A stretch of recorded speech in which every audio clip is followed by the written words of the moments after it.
Bonjour à toutes et à tous, il fait nuit et c'est Stéphane pour la chaîne Foilier, je vous remercie de me retrouver chez moi. Et donc, chez vous, ce matin, juste avant de partir au travail, je me dis que je vais sortir une vidéo pour parler de ce qui se passait autour de Marion Séclin. J'avais décidé pour faire cette vidéo de partir de celle de Paduring, celle que Paduring avait partagée, parce que j'avais quelques points de désaccord avec lui. Il y avait des points sur lesquels j'étais tout à fait d'accord, puis il y avait des points sur lesquels j'étais pas d'accord à 100%. Je l'appelle, je lui explique que voilà, je vais faire une vidéo en utilisant sa vidéo à lui comme point de départ, pour expliquer un petit peu où est-ce que je me positionne par rapport à ça, pourquoi je pense qu'il faut qu'on soit un petit peu plus prudent avec ce qui est en train de se passer, que l'une des raisons pour lesquelles Marion Séclin ne répond pas à la polémique et a supprimé sa vidéo, c'était peut-être éventuellement parce qu'avec le cyberharcèlement qu'elle avait subi, elle avait besoin de temps, etc. Et il se trouve, ça arrive, hein, parfois c'est moi qui me trompe, mais il se trouve que pour le coup j'avais raison. Et je suis assez content de la vidéo que j'ai sortie ce matin. Je pense qu'elle est assez mesurée et qu'elle me permettait d'aborder pas mal de choses assez intéressantes sur, que Paduring disait, qui m'a aidé justement à construire ma réflexion. Mais étant donné que Marion Séclin s'est exprimée sur les réseaux sociaux, on va lire justement ce qu'elle a à nous raconter. Paduring a supprimé la vidéo de sa chaîne et je trouve que c'est une très bonne chose. Il a expliqué sur Twitter pourquoi il l'avait fait. On peut peut-être éventuellement lire ça, ouais, on va même lire ça parce que c'est assez cool en fait de sa part d'avoir fait ça, d'avoir agi comme ça. Et donc je suis content de ne pas m'être trompé sur cette histoire et d'avoir rappelé que c'est plutôt pas mal quand on ne sait pas exactement quelles sont les intentions des gens d'être un tout petit peu prudent. Même si Paduring marque un point sur 2 ou 3 choses. Premièrement, donc Marion Séclin a partagé sur Instagram, ça m'aurait surpris que je réussisse la capture du premier coup, a expliqué sur Instagram un petit peu ce qui s'est passé. Donc elle dit ça. Elle dit: pour faire la promotion d'un foulard qu'une marque m'a offert, j'ai fait un tuto très court pour parodier la trend des tutos longs comme le bras. Ce qu'elle avait un peu expliqué dans un message. Je comprends la maladresse de l'enchaînement des mots, je suis consciente des idées nauséabondes qui traînent et aussi vigilante que possible pour ne pas faire partie du problème. Mes mots ont été détournés et interprétés de manière absurde et choquante. Et il faut reconnaître que là-dessus, on peut lui donner raison. C'est-à-dire que toute l'extrême droite lui a sauté dessus pour essayer de la récupérer. Genre, regardez, Marion Séclin, elle en met plein la gueule aux femmes musulmanes, elle est en train d'expliquer qu'on a un problème avec le voile, etc.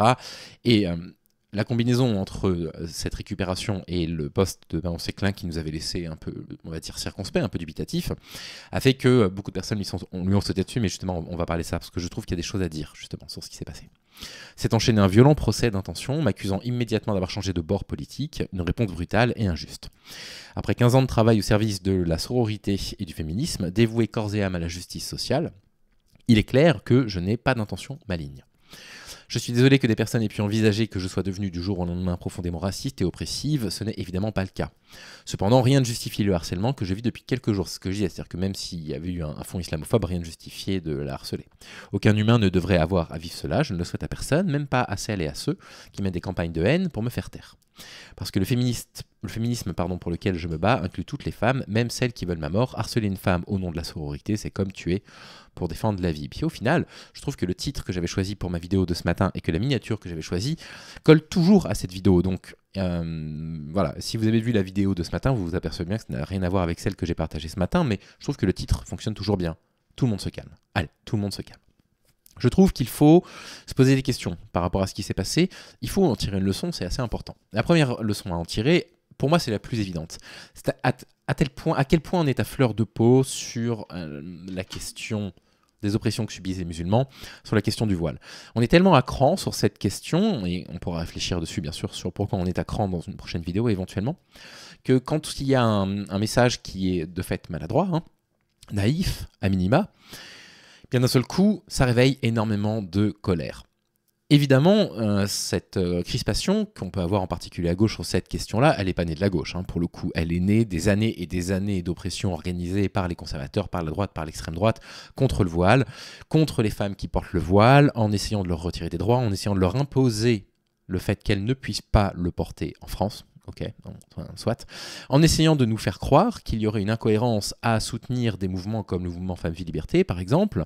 Et comme je le rappelle ce matin, j'ai été en couple, j'en avais déjà parlé sur la chaîne, avec une femme iranienne qui avait participé au mouvement Femmes Vie Liberté, qui avait été arrêtée par la police des mœurs, qui avait été battue, qui avait été violée, qui avait reçu une convocation au tribunal, qui allait probablement recevoir une très lourde peine. Elle a immigré en France, donc ça c'est passible de la peine de mort. Elle a obtenu l'asile en France, finalement. Et ces personnes-là essayent de nous faire croire que ça n'est pas exactement la même chose. Ça n'est pas également progressiste de lutter pour que les femmes en Iran aient la possibilité de ne pas porter le voile et que les femmes en France aient la possibilité de le porter ou de ne pas le porter. Ce que je rappelle dans la vidéo de ce matin. Si vous avez des femmes en France qui vivent dans des familles musulmanes intégristes qui les contraignent à porter le voile, c'est absolument anormal, il faut militer pour qu'elles aient la possibilité de ne pas le porter en France. Mais si une femme décide de porter le voile, on doit pouvoir militer pour qu'elle ait le droit et la liberté de le porter sans qu'il y ait de la discrimination à l'embauche, sans qu'il y ait des regards, sans qu'il y ait des propos, etc. Ça, c'est la première des choses, c'est que il faut retenir ça, c'est que ce sujet-là est un sujet extrêmement sensible. Le sujet du voile, en l'occurrence, l'objet qui était utilisé par Marion Seclin, c'était un foulard, mais vous voyez la crispation qu'il y a autour de ça. Et donc, c'est des sujets qui sont à manier avec une grande précaution. La deuxième des choses, je pense qu'il faut tirer de ça, c'est la façon dont on fonctionne collectivement sur Internet, et je suis très content de ne pas être tombé là-dedans, pour le coup. À savoir, une sorte d'indignation collective qui est montée, parce que, de fait, les propos, en fait, contre le voile, on n'en peut plus. Les propos oppressants, on n'en peut plus, on en a absolument ras-le-bol.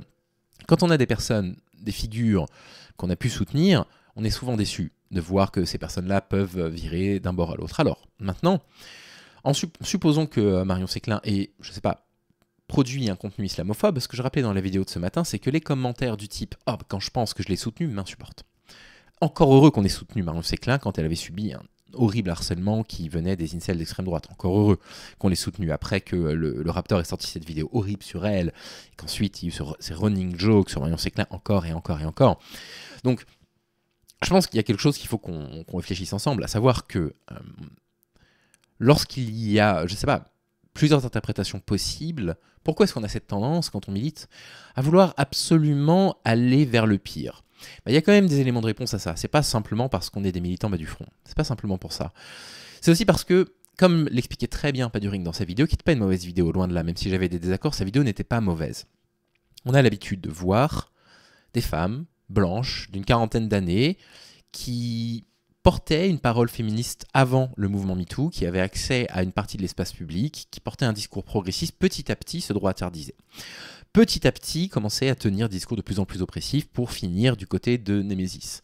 Et ils se posaient la question, ils se disaient mais comment se fait-il qu'on puisse concevoir une lutte progressiste comme étant une lutte exclusivement individualiste, qui doit nous rapporter des droits, et que dès lors qu'il y a des femmes qui ne correspondent pas à l'image de la femme blanche, qui du coup milite pour des droits qui sont différents de ceux que les femmes blanches réclament, parce que l'intersectionnalité nous apprend, grâce à Kimberly Crenshaw, que je vous incite à lire, que les discriminations ne se superposent pas les unes aux autres, mais s'entrecroisent, que ces luttes féministes peuvent aussi leur servir à elles. Et là, il y a parfois des levées de boucliers de ces féministes, ce que Paduring appelle le white feminism, c'est comme ça que les Américains l'appellent, vraiment une appellation qui est très négative, et je nuançais beaucoup cette appellation négative aussi ce matin, parce que historiquement, je trouve que c'est très injuste de s'en prendre aux féministes blanches. Voilà, je trouve que c'est parfaitement injuste.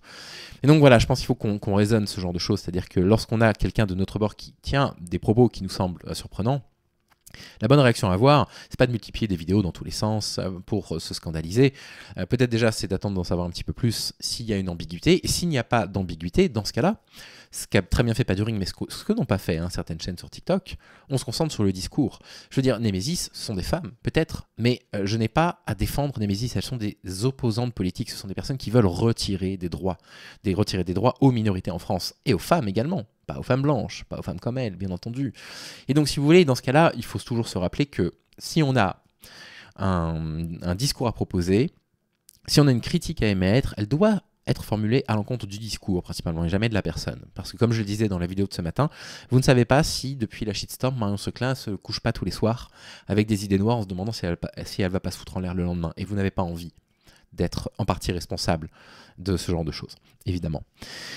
On va lire du coup l'explication de Paduring, que je remercie vraiment d'avoir écouté mes critiques, que je remercie d'avoir eu l'honnêteté de retirer la vidéo et d'expliquer pourquoi il mettait la vidéo en privé. J'ai mis la mienne en privé du coup de fait parce qu'elle n'avait plus aucun intérêt. Ma vidéo était un react de la sienne qui n'existait plus. Aucun intérêt de react à des propos auxquels Paduring ne souscrit pas, quoi. Enfin, aucun intérêt. Et donc il dit, j'ai passé ma vidéo sur Marion Seclin en privé suite à son post Instagram, que j'ai envoyé du coup aux camarades, où elle dénonce un nouveau harcèlement, mon but étant avant tout de ne pas nuire à sa santé. Ce n'est évidemment pas mon objectif, j'ai rappelé son passif et le flou autour de l'affaire du foulard. J'ai avant tout voulu parler de la critique du féminisme blanc et de la pipeline vers l'extrême droite qu'il peut représenter. Et là-dessus, c'est quelque chose qui est très intéressant, mais je suis content qu'il parle de ça. Ils en parlent aussi avec Dr Zoé. Il rappelle très intelligemment dans cette vidéo qui n'existe plus que le progressisme, c'est censé être un combat qui n'est pas censé vous rapporter quelque chose à vous. C'est-à-dire que si vous êtes progressif, vous devez vous battre pour toute forme de progressisme, pour toutes les personnes qui subissent des oppressions. Et parfois, ces oppressions, elles sont contraires. C'est-à-dire que vous avez en Iran actuellement ou en Afghanistan des femmes qui n'ont pas le choix que de porter le voile, et en France, vous avez des injonctions qui sont contradictoires. Être progressiste, c'est être capable aussi d'adapter le discours en fonction de la situation dans laquelle telle ou telle oppression à porter tel ou tel vêtement ou à ne pas le porter survient. Là-dessus, je suis d'accord avec lui. C'est toujours intéressant de se demander pourquoi, dans ces circonstances-là, vous avez des féministes qui se disent donc progressistes, qui d'un seul coup virent à l'extrême droite. Et il se posait la question de savoir si Marion Seclin était ou non en train d'aller dans ce sens. Avec un titre et une miniature putaclic, mais qui résumait bien sa pensée. Mon propos était de dire, et qui résumait aussi le fond, c'est-à-dire que c'était pas que putaclic. C'est-à-dire qu'il y avait aussi quelque chose, il y avait aussi un truc à se dire, mais comment se fait-il qu'il y ait encore du coup une personnalité féministe qui passe du côté du féminisme identitaire? Comment ça se fait qu'on reproduit encore ce genre de choses? Et sa réflexion était intéressante, et on en reparlera, je pense, avec lui, ou il en parlera probablement avec Zoé. Mon propos était de dire qu'on ne pouvait ni l'affirmer ni l'infirmer. Alors, c'est vrai, hein, c'est exactement ce qu'il disait, mais une des raisons pour lesquelles, moi, dans mon react à sa vidéo, je n'avais pas partagé les moments où il partageait les vidéos des TikTokeuses, c'est que les vidéos qui étaient présentées par Padu étaient des vidéos où elle l'accusait d'islamophobie, point barre. Et donc la vidéo, même si effectivement Paduring ne l'affirmait pas, allait quand même en ce sens. Mais que le féminisme libéral et individualiste me semble tout à fait enclin à une dérive droitière en période de crise de l'hégémonie libérale progressiste. Je suis tout à fait d'accord avec ça. Je ne retire rien à mon propos, mais je retire la vidéo par prévention du fait de ce que rapporte Marion Seclin. Je me trompe sûrement concernant une potentielle droitardisation de Marion Seclin, et j'espère que l'avenir me montrera à quel point.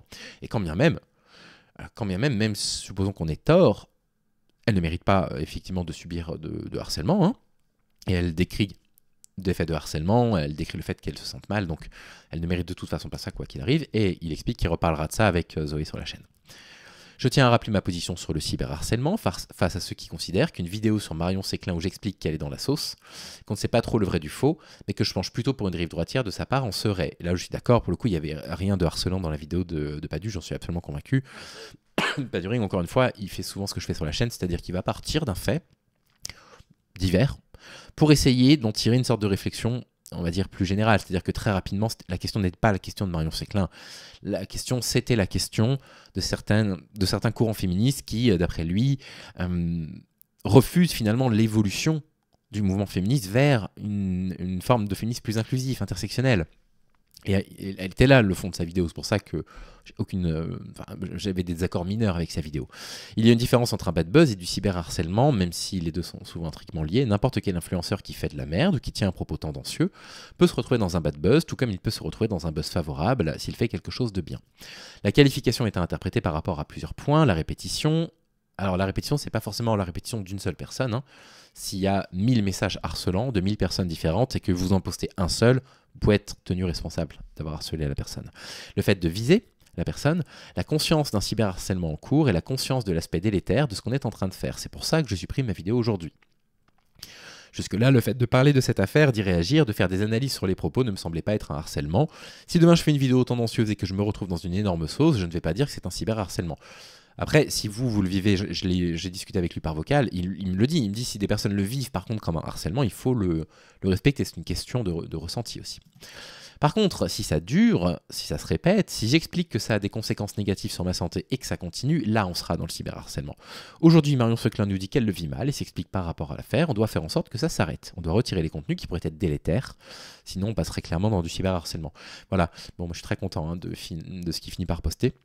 Entièrement d'accord avec chacun de ces mots et j'appelle maintenant tous les créateurs et les créatrices de contenu à retirer les vidéos sur Marion Seclin qui l'accusent d'islamophobie, qui pourrait être une sorte de dog whistle à son encontre, et puis éventuellement à présenter des excuses publiquement et éventuellement à faire une vidéo un peu comme je l'ai fait ou comme j'ai fait celle de matin pour nuancer les propos. Ce matin j'avais vraiment fait une vidéo où je disais les gars faites attention quand même hein, parce que là si on se trompe on est en train d'harceler une femme hein. Donc voilà, prenons un petit peu notre temps. Donc là ce serait bien aussi qu'elle se sente soutenue et que on soit capable en tant que militant et que militante de dire bah voilà j'ai eu tort, je suis allé trop vite, je me suis trompé. Même si le fond du discours de la vidéo de Paduring j'y souscris à 100%, c'était allé trop vite. La vidéo est sortie un petit peu trop vite. Je l'avais manifesté publiquement sur Twitter, en privé entre nous aussi. Et puis voilà. Voilà ce que je vais vous dire. Prenez soin les uns des autres. Hein. Prenez soin de vous, prenez soin de Marion Seclin. Là, c'est peut-être le moment d'aller lui envoyer des messages de soutien si vous la suivez sur Instagram. Ce n'est pas mon cas, je suis plus sur Instagram depuis très longtemps. Et puis, bah écoutez, voilà, finalement, j'ai retiré la vidéo de ce matin, mais je pense que c'est important de discuter, d'essayer de comprendre ce qu'on peut tirer comme leçon de ce qui s'est passé là ces derniers jours. Et puis on espère qu'elle ira vite mieux. Et puis à titre personnel, j'espère bien évidemment qu'effectivement il n'y avait rien d'islamophobe et que c'était une simple maladresse parce que ça peut arriver à absolument n'importe qui. Voilà, je vous souhaite une très belle soirée. À demain les amis. Salut.